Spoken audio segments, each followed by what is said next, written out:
Hey everyone, welcome back to another video on my channel, and if you're new here, hey.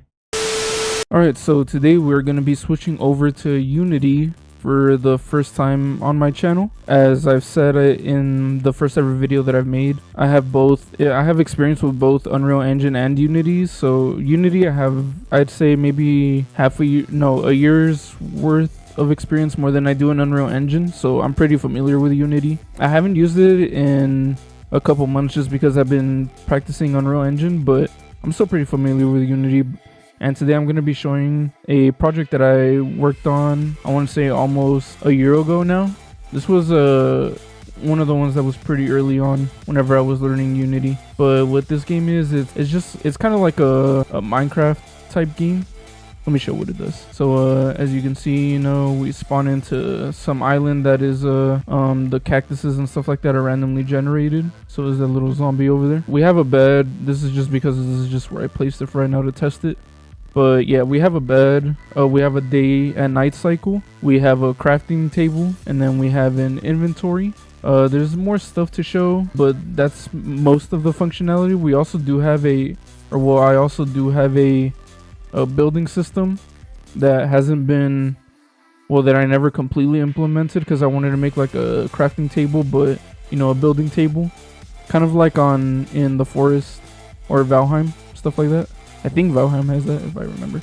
Oh yeah, and I also made, like, as you can see on the bottom left, hunger, thirst, health. I'm about to die because I have no water in the player. But yeah, this is pretty much it as to what the game does. But that's enough yapping for now. Let's get to the code for this. Alright, so before anyone says anything, yes, I am using VS Code. It was the first ever compiler that I ever used. I only ever used this compiler when it came to Unity, is because I feel like I remember having problems with 2019 because I didn't know how to set it up properly. Yeah, I am going to switch it over to Visual Studio by the next episode that you see for sure. Yeah, let's get to the code. So I'm going to actually start off Equip Building Kit, just because this is one of the larger files, I believe. Also one of the, not really complicated when you get down to it, but I mean, this is what Unity code is going to look like compared to the blueprints that Unreal Engine has. Unreal Engine, you can also code with C++, which is something that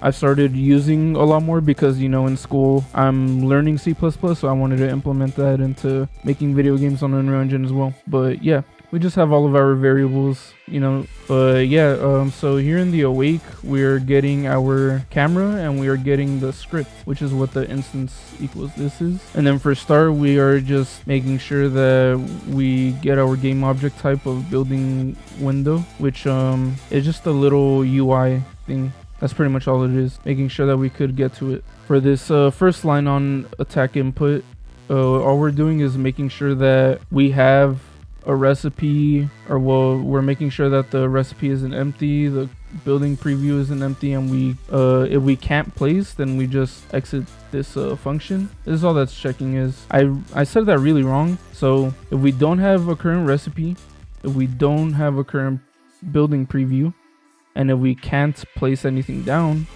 then we just return. So we skip over this. Here we are instantiating the spawn prefab, which is in Unity. There's these things called prefabs, which you could pretty much use as think of it as kind of like a base for certain things. So like let's say if I had a door prefab, it would be a door that would have the same code no matter where I placed it, or however many times I place it. So what we're instantiating here is the prefab for the building that we want to build. We're getting the position and the rotation. Here we're checking to see if we have the correct items. Here we're checking to see if we have the correct amount of those items. And then here we're removing them from our inventory. We are then setting with the nulls and false and 0. We're setting our defaults again. And then we are destroying the building preview, which is just a little blue highlight that you would see like in Fallout games where whenever you're placing a wall down or a turret down or something like that. So that was it for the on attack input function. Let's start with the on alt attack input. So here what we're doing is we're checking to see if we have a building preview, and if we do, we destroy it. And here we're activating the building window UI, which is just, like I said, a little like how you saw with the inventory and crafting, little squares that popped up. That's pretty much all that it is.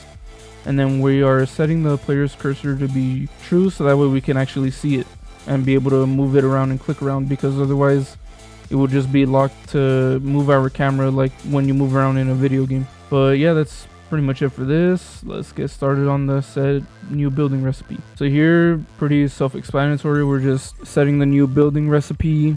We are deactivating the building window UI and setting it back to false. That way we focus back on moving our camera around. And then here we are instantiating I messed that up. We are instantiating a new preview prefab, as you can see here.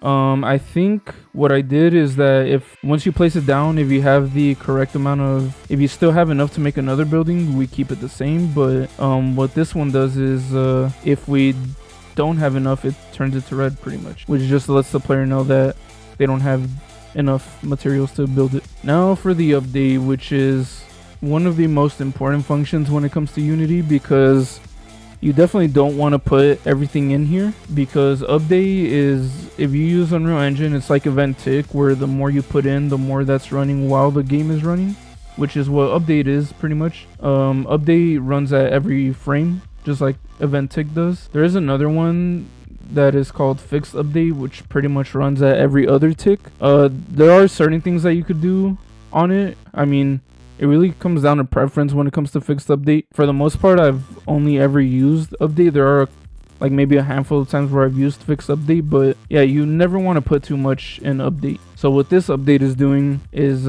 pretty much running the building preview and stuff like that, which is, I'm gonna explain it bit by bit. But the overall premise of the update function for this one is we are checking the player's camera location, where it's looking at. We are moving, if we move the camera around, the building preview will move around it as well. Yeah, pretty much it'll just update every frame for that, so that way it's not like super stuttery or anything like that. But yeah, to get started on the update here, to simplify it, pretty much what we are doing is, if we have a building preview and we have enough to make that building, we're just updating the position. Time.time is pretty much every second or millisecond, I guess it would be. But yeah, we're just updating it every frame, let's just say, to keep it simple, just like what update does. But yeah, we're just updating it every frame, so that wherever the player looks, the building preview will follow. Here is where we are checking where the player is facing in terms of the camera. What this is right here is we're getting the screen dimensions, which, as you can see here, we're dividing it by 2 for the width, dividing it by 2 by the height. And we don't really care about in terms of 3D, but I know it is good practice to use vector 3. But yeah, pretty much what this is doing right here is we're just centering it. So we're getting half of the width, half of the height. If it were to be like X and Y axis, we would be at 0, 0. And then here we are just creating a ray cast hit, so that way we are looking at whatever the player is looking at in terms of the middle of the screen. It'll shoot a little ray, and the little ray shooting out is pretty much what this is doing all right here. I don't really want to go through everything in detail when it comes to all this, just because if you really look at it, it's pretty much self-explanatory. But yeah, just know that this is pretty much shooting out the little ray that I was explaining when it comes to this right here. And yeah, also making it so that we could rotate the building as well. And here, all we're doing is we're just checking to see if the building preview is colliding with any other objects. And if it is, then if it's not, then we could place it. Pretty much with the colliding objects, that's where we're setting the can place. And then, you know, just the opposite, where if a can place is false, which is what the default is set to, then we can't place it. And then here we're just every time we press the R key, we are rotating it by the Y rotation, which is just the little top-down view pretty much. And then at the end of it, this is the on destroy, which all it does, destroy is pretty much just like a destroy actor in Unreal Engine.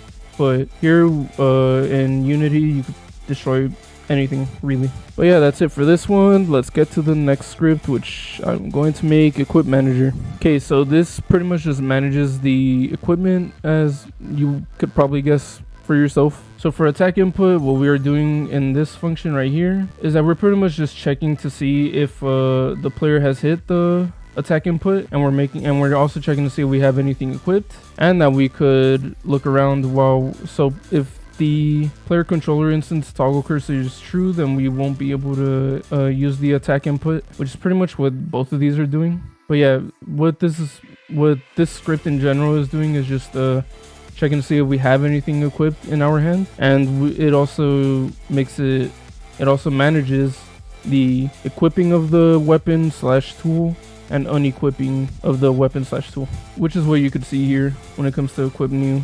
We're unequipping whatever we have in our current slot, and then instantiating our equipment that we are wanting to put into our hand. And as you can see, unequip is pretty simple. All we're doing is if we have something in the slot, we're destroying the current item that's in that slot, and then we're setting it to null, which is pretty much just saying we are looking at an empty space now, or we're creating an empty space now. But yeah, that's pretty much it for the equip manager. I think I'm gonna finish off this video with equip tool, because I feel like this video is starting to get pretty long. But yeah, let's get to equip tool. All right, so equip tool.